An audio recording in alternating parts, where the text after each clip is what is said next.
Deus! Olha o Benício! Benício nasceu no dia 10 de dezembro de 2019, às 21 horas e 35 minutos. Foi uma criança muito desejada e sempre foi muito saudável.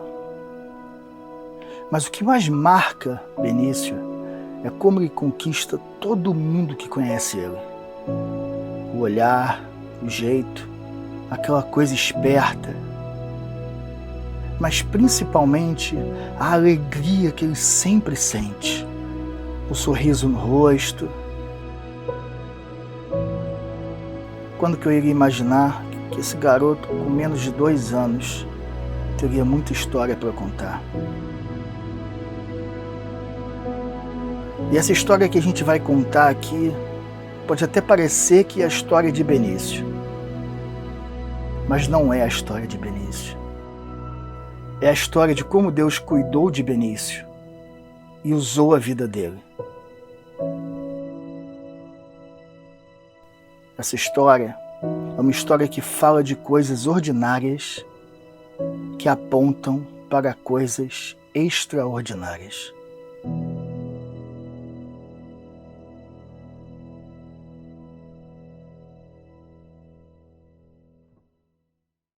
Toda vez que eu converso com o Keio sobre o que aconteceu, a gente chega à mesma conclusão, que não tem nada na vida que possa te preparar para enfrentar uma tempestade como a que a gente começou a enfrentar naquela sexta-feira, no dia 15 de outubro de 2021. Naquela semana a gente tinha comemorado o Dia das Crianças e foi o primeiro Dia das Crianças de Benício com outras crianças por conta da pandemia.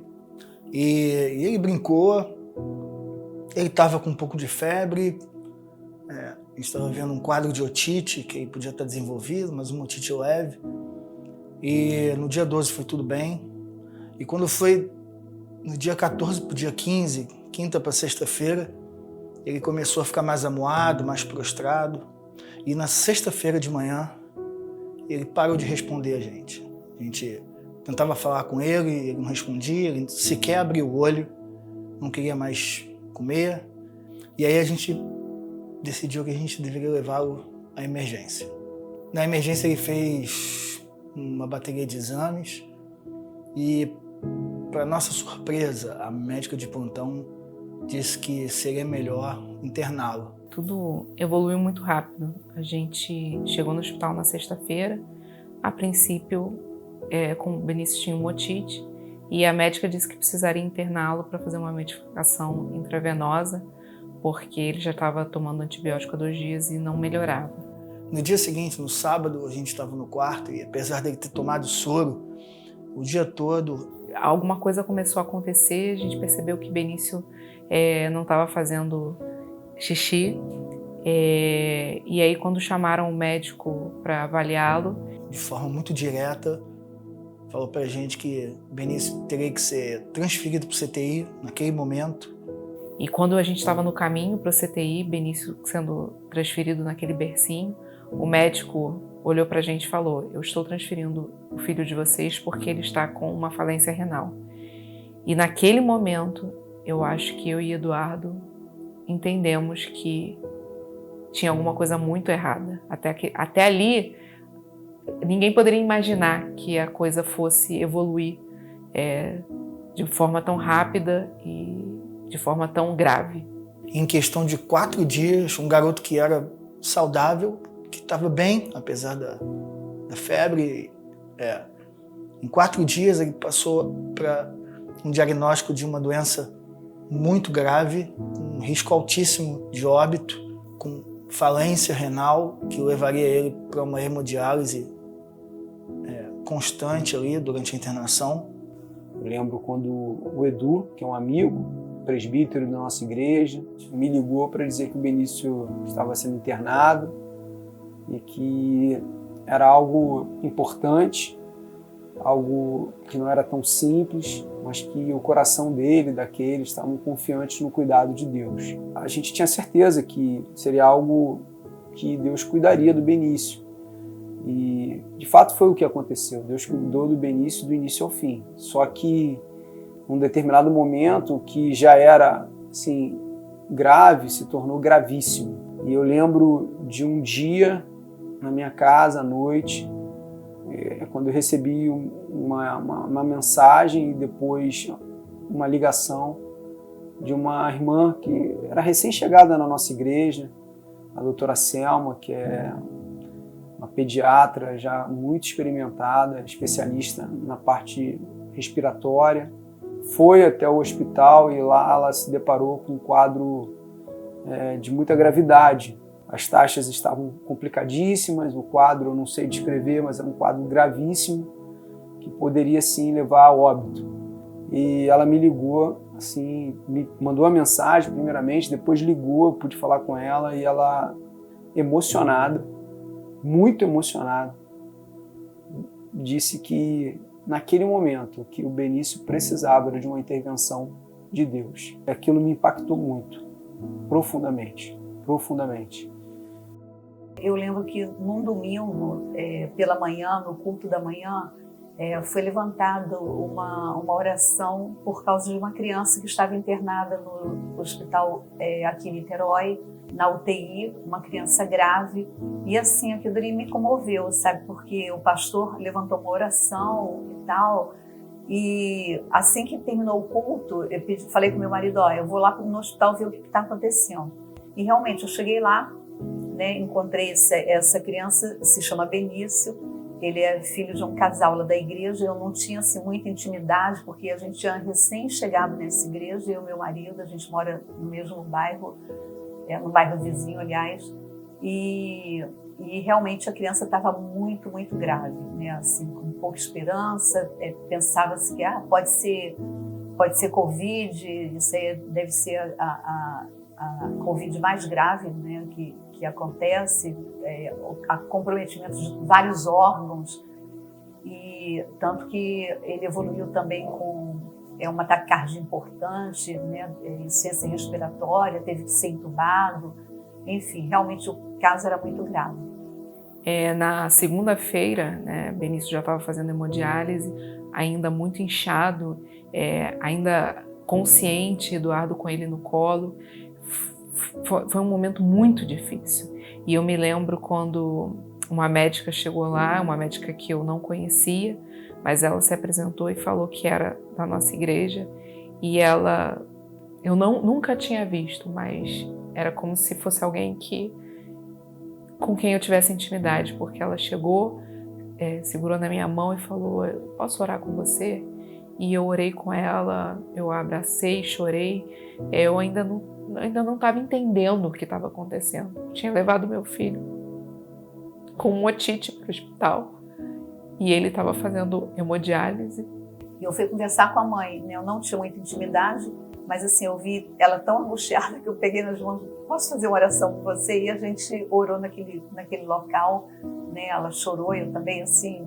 Em determinado momento, eu conversando com o Eduardo, né? Depois que a gente já estava com o Benício no CTI, ainda sem sabermos o que ele tinha, mas já conscientes de que era algo grave, eu me lembrei do sonho que eu tinha tido na noite de quinta para sexta, numa noite que Benício tinha passado a noite bem, mas eu sonhei que ele era atropelado por um carro e eu me abaixava para...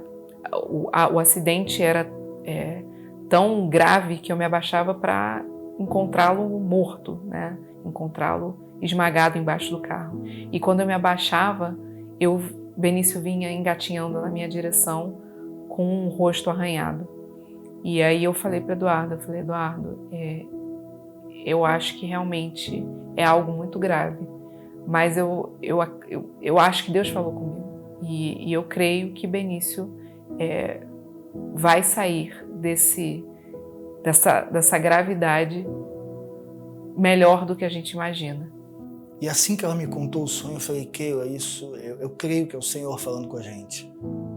Eu falei, a gente tem duas possibilidades. Uma de que o seu sonho foi completamente aleatório, ou de que o Senhor te revelou alguma coisa. E eu falei, eu creio. Eu creio que o Senhor falou com você, falou conosco. Eu me lembro que na terça-feira de manhã, dia 19, a médica responsável pelo caso de Benício, e uma das chefes do CTI pediátrico, me chamou num canto e junto com ela estava o nefrologista de Benício, Dr. José Guilherme, e uma outra médica, que era a doutora Selma. E a doutora Daniela falou para mim, Eduardo, a gente conversando, a gente chegou à conclusão de que a gente precisa entubar o Benício. E eu lembro que eu fui lá falar com Keila e a gente chorou, abraçado, juntos, e a gente perguntou se a gente podia conversar com ele antes, eles disseram que sim.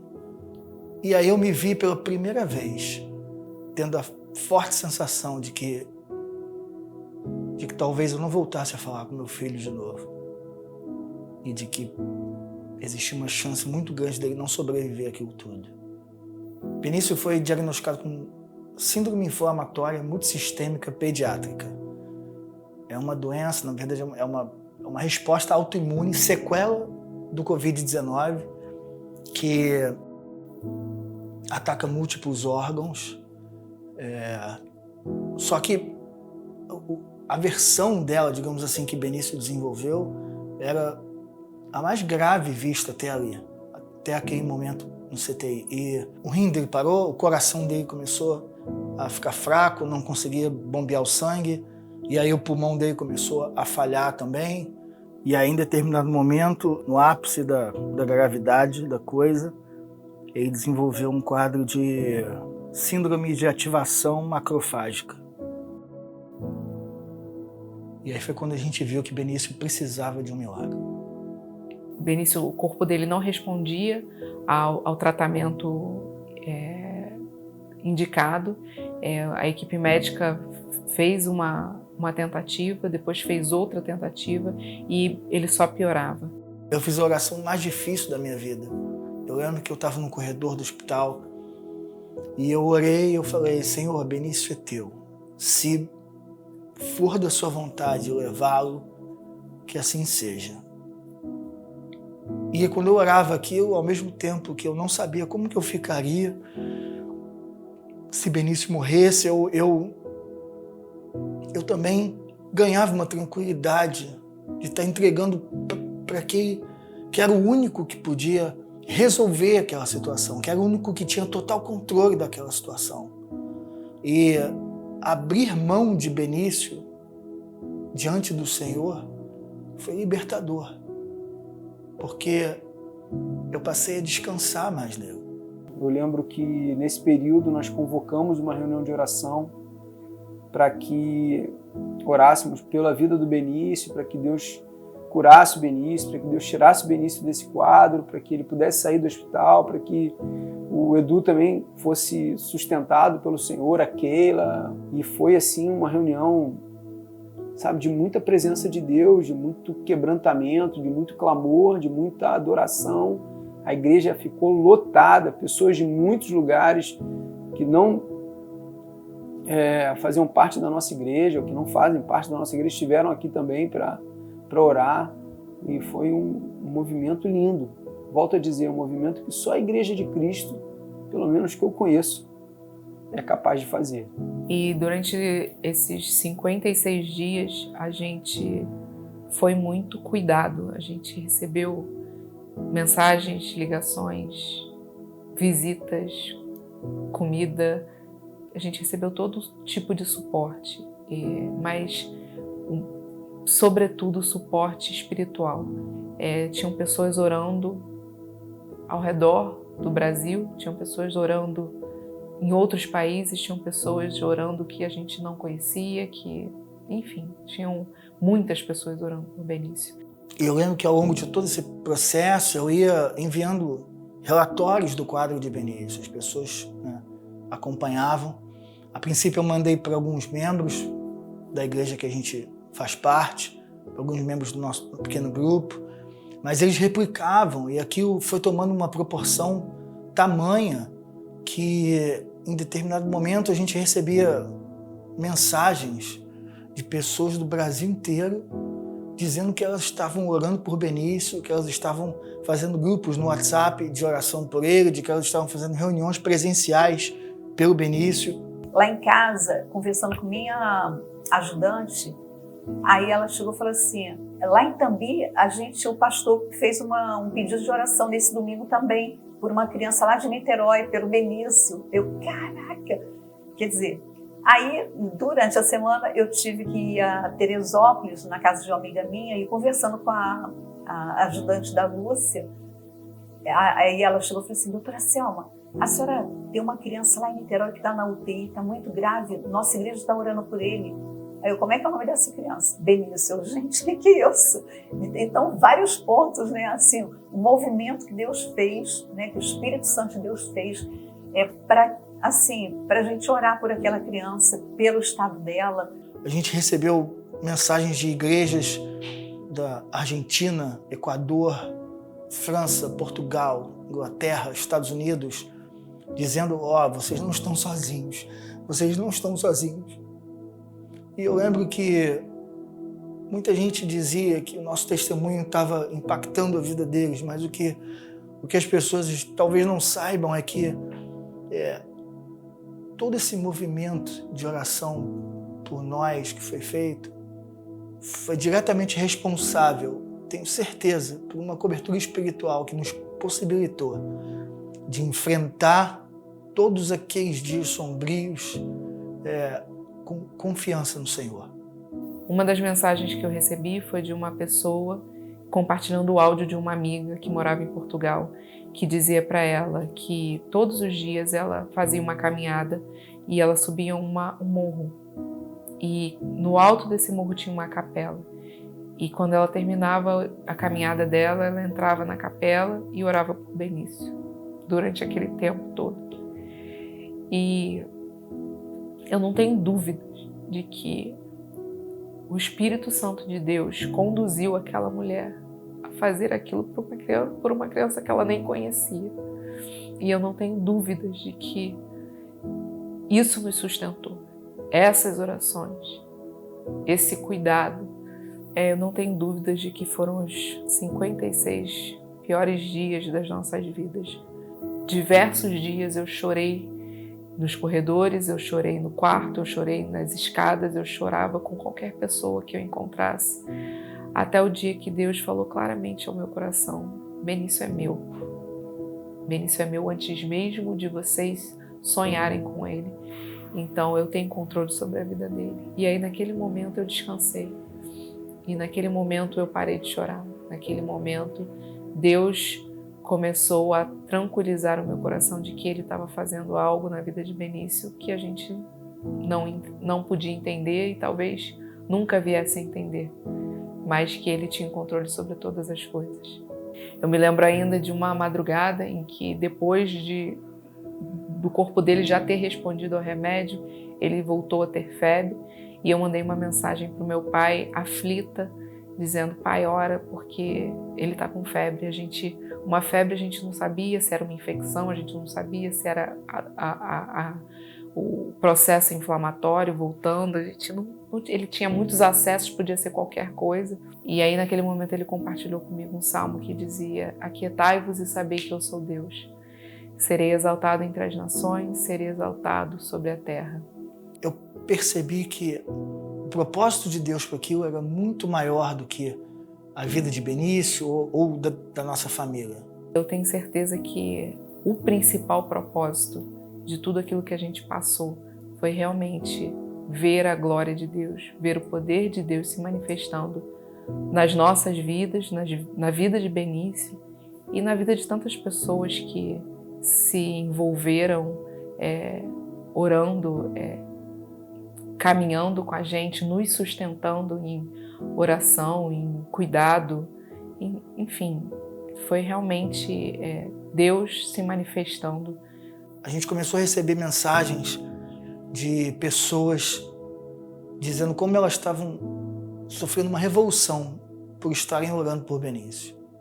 E aí eu lembro de pessoas dizendo que, Edu, eu não orava há 5 anos, mas eu comecei a orar por Benício e a minha vida de oração voltou e hoje eu oro por outras coisas. Eu lembro de uma amiga muito querida que mandou uma mensagem e falou: Edu, já tem algum tempo que eu não leio a Bíblia, já tem algum tempo que eu não oro, já tem algum tempo que eu não me relacionava mais com Deus, que eu não sentia mais necessidade de Deus, mas eu amo vocês, eu comecei a orar por Benício. Isso foi restaurando o meu relacionamento com Deus, a importância que eu dou para Ele, e hoje eu novamente não consigo me ver longe desse Deus a quem eu oro, pedindo por Benício. E eu lembro de pessoas mandando mensagem para Keila, amigos completamente ateus, que diziam: olha, eu não sei o que está acontecendo, mas eu nunca me vi, eu nunca vi a possibilidade de eu orar. Mas eu me juntei a essa corrente, eu estou orando por Benício e eu estou descobrindo uma fé que eu nunca tive. Então, Deus deixou muito claro que o propósito dele transcendia muito a nossa família. Durante todo o tempo, Deus fez muitos milagres, mas sem dúvida, um dos primeiros milagres que Deus fez foi preparar uma equipe altamente capacitada para cuidar de Benício, de médicos, enfermeiros, técnicos, fisioterapeutas. Benício, ele era cuidado em todo o tempo. A gente viu o empenho da equipe em tentar alternativas para o tratamento dele, que não estava respondendo. E isso tudo ficou mais concreto ainda quando a gente recebeu uma mensagem de uma pessoa que a gente não conhece. E essa pessoa dizia que estava orando muito por Benício e que havia tido uma visão em que Benício era curado e que ele era curado através de um tratamento que seria fruto de uma pesquisa muito cuidadosa de uma médica que estava cuidando dele, uma médica loira e muito simpática, e que teria resolvido tentar uma medicação nova, uma medicação que não seria feita por via venosa e que curaria Benício. Confesso que eu achei curioso porque os médicos eram muito sérios, muito cuidadosos. Eu acho que em razão da gravidade de tudo que estava acontecendo, eles eram bem formais, e quando ela falou uma médica simpática, aquilo me causou estranheza. Mas alguns dias depois a doutora Daniele veio nos falar que eles tentariam uma terceira linha de medicação, um remédio que eles nunca tinham usado ali no CTI, que ela nunca tinha administrado naquele CTI e que não era o usual para aquela síndrome, né, que Benício tinha, mas que eles precisavam tentar. E naquele mesmo dia, uma médica entrou no quarto de Benício e disse que iria administrar o remédio que a doutora Daniele havia prescrito. E eu fiquei aguardando ela colocar o remédio na bomba, né? Porque, afinal de contas, todos os tratamentos que tinham sido feitos nele, e foram tratamentos longos, todos eles eram medicações intravenosas. E aí eu fiquei esperando mais alguma medicação intravenosa. E aí, quando ela falou que já tinha feito a medicação, eu fiquei sem entender. E ela falou: não, é subcutânea. E aí, naquele momento eu me lembrei da mensagem. E no dia seguinte, Benício já não tinha mais febre. E nos dias posteriores, eles foram retirando uma a uma as bombas. Eu não me lembro agora, mas eu acho que eram mais de 10 bombas de remédio. E eles foram tirando uma a uma. E uma semana depois eu sonhei novamente. Sonhei que Benício era estubado e realmente no final daquela semana ele foi estubado. A gente foi vendo a melhora, os remédios fazendo efeito, o cuidado dos médicos, Deus sustentando o coração do Eduardo e da Keila, que foram assim um testemunho de fé do Senhor para as nossas vidas. E aí teve uma noite, quando Benício já já estava razoavelmente fora de perigo, de morte. Eu estava no quarto olhando ele à noite, a doutora Daniela entrou, ela ficou olhando para ele um pouco também durante um tempo. Depois de um tempo de silêncio, eu falei para ela, acho que agora a gente pode dizer que ele vai sair dessa, né? E ela falou, eu acredito que sim. E ela falou uma coisa que eu nunca esqueci, ela falou assim, mas você sabe que essa história tinha tudo para acabar de outro jeito, né? Eu falei, eu sei. Pelo jeito como a senhora era séria e como tratava o caso. E aí ela falou, Eduardo, eu não podia ser simpática com vocês. Eu não podia, porque se eu fosse simpática com vocês, eu ia te dar esperança. Eu não podia te dar esperança. E aí eu falei para ela, será que ele consegue receber alta para passar o aniversário dele em casa? Ela falou, quando que é o aniversário dele? Eu falei, dia 10 de dezembro. E aí ela calculou e falou, daqui a 2 semanas. Ela falou, eu acho difícil. E nessas 2 semanas, Benício começou a ganhar novamente o controle dos braços, das pernas. A voz dele começou a voltar. Como ele ficou entubado 18 dias, ele perdeu massa muscular e ele teve que fazer todo um trabalho maravilhoso de fisioterapia. E foi ganhando novamente isso, foi voltando a sorrir, foi voltando a conversar com a gente. Abraça, abraça, abraça. Faz carinho, papai. Olha! Muito bom, filho. Muito bom, tá? Te amo. Tá bom? Beni, mamãe chegou, Beni. Mamãe chegou, meu amor. Mamãe chegou. Mamãe queirinha chegou, Beni. Chegou, meu amor. Olha que ele. Não ri, Benício. Benício. Benício. Não é pra rir. Benício.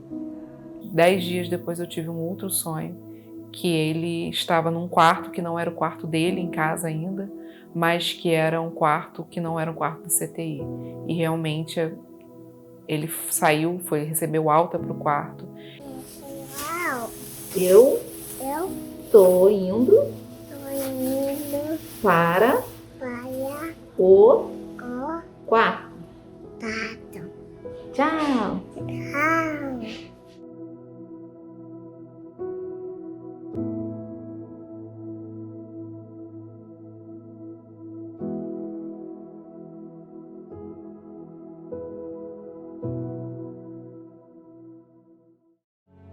Em determinado momento, ele começou a fazer alguns exames para ver como que estavam os órgãos dele. Fez uma ressonância do coração, fez uma biópsia do rim. E a gente sempre com muita expectativa sobre esses resultados. E quando o nefrologista entrou no quarto, numa manhã, eu me lembro que eu e minha mãe estávamos sentadas no sofá e ele olhou pra gente e falou: não me perguntem por que essa biópsia veio normal. Considerando a gravidade da injúria que os rins dele haviam sofrido, a gente não esperava esse resultado, mas não me perguntem. E ele falou que a gente não precisaria nem ser mais acompanhado por ele quando saísse dali. Os rins dele não tinham nenhuma sequela. Depois de um tempo, numa consulta com o cardiologista de Benício, que acompanhou ele após a alta durante um tempo, eu lembro que eu comentei com ela sobre o resultado da biópsia e como que os médicos, os nefrologistas, tinham ficado impressionados com aquele resultado. E ela falou: Eduardo, tem coisa na medicina que não tem como a gente explicar senão sendo um milagre. Os rins dele são um milagre. E ela falou: eu te falo, o coração dele é a mesma coisa. Para o dano que o coração dele recebeu, eu não consigo explicar como que o coração dele é perfeito. Como médica, realmente eu acho que realmente não foi um milagre de Deus, sabe? Porque ver o Benício do jeito que ele estava, né? Alguns dias depois ele foi estubado, então eu já fiquei feliz porque estava com muito líquido e não sabia tudo novo em medicina é difícil, quando uma doença é nova, é difícil para todo mundo. Então, e a evolução dele depois, né, que evoluiu, fez uma hepatite, fez uma colangite também muito grave. Eu nunca vi uma criança sair de uma colangite, de uma hepatite grave, seja medicamentosa, seja viral, que era o caso, ele estava com uma infecção viral causada pela Covid-19, né, fez várias sequelas relacionadas a isso. E hoje eu vejo o Benício na igreja tocando o violãozinho dele, né, e correndo, brincando, parece que nada aconteceu.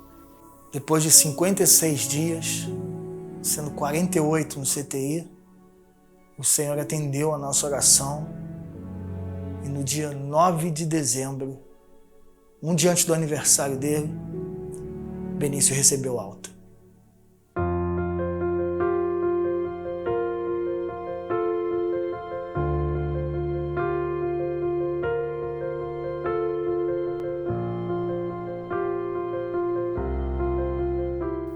Não são poucas vezes que hoje, congregando com essa família querida na nossa amada igreja, eu me vejo olhando para o Benício com a sua guitarra, adorando a Deus lá na frente, fazendo lá todas os seus jeitinhos de guitarrista, imitando os mais velhos. E eu posso, no meu canto, glorificar a Deus e dizer: Deus, obrigado pela vida do Beni, obrigado pela alegria dele, obrigado por esse coraçãozinho tão importante, por essa vida tão importante para o Senhor e para nós. Eu tenho plena convicção que o Senhor usou a vida dele para nos edificar, para nos fazer mais fortes, num período tão difícil para nós. O Beni foi instrumento de Deus. E tudo isso que aconteceu na vida dele foi com o exclusivo motivo, glorificar a Deus. Então, é muito prazeroso assim, a gente ver o mover de Deus, né, em relação à oração, que o Senhor responde às nossas orações. E assim, é muito prazeroso a gente ver os milagres de Deus e ver uma vida que estava assim, conversando com todos os médicos. Isso aí, só um milagre, só um milagre. E todos viram o milagre de Deus na vida do Benício. E às vezes eu me questiono se eu vou passar o resto da minha vida falando sobre isso.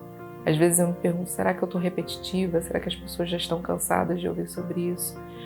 Mas quando eu penso no que Deus fez, e como Deus se manifestou, como Deus agiu, como Deus falou, como Deus se fez tão real, tão presente, tão palpável, eu me dou conta de que eu não posso deixar de glorificar. E a gente vai sim dizer, enquanto a gente viver, louvado seja Deus por tudo que Ele fez, para que todos possam ver, para que o nome dEle seja exaltado entre as nações, para que o nome dEle seja glorificado em toda a terra, para que Deus seja glorificado pelo que Ele fez na vida de Benício.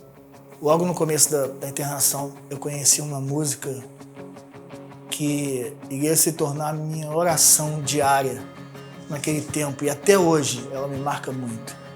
Ela é intitulada Raise a Hallelujah, e a letra dela diz algo como: levanto um aleluia na presença dos meus inimigos. Em meio à tempestade eu irei louvar, mais alto e mais alto o meu louvor vai soar. Foi isso que eu e Keila escolhemos. Levantar um aleluia em meio daquele caos, daqueles dias sombrios e daquela iminência de morte. Isso agora faz parte da nossa história, mas principalmente faz parte da história de Benício.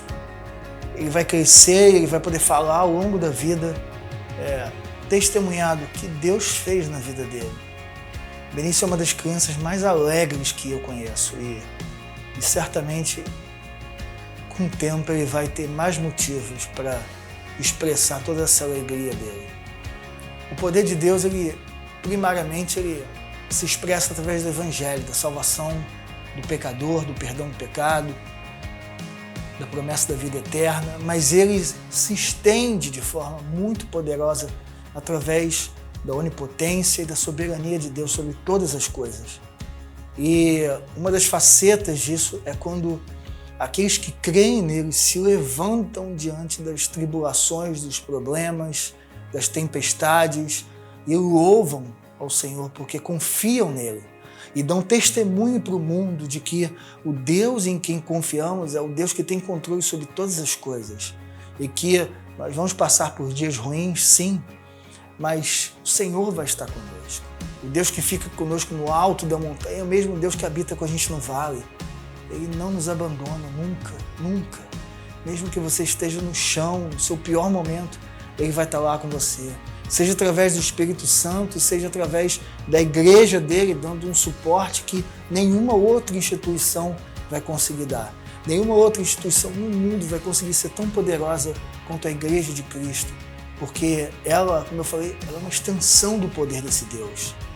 Então, tudo que aconteceu conosco foi para honra e glória de Deus e para o mundo inteiro poder conhecer mais um pouco do poder e do caráter maravilhoso de Deus.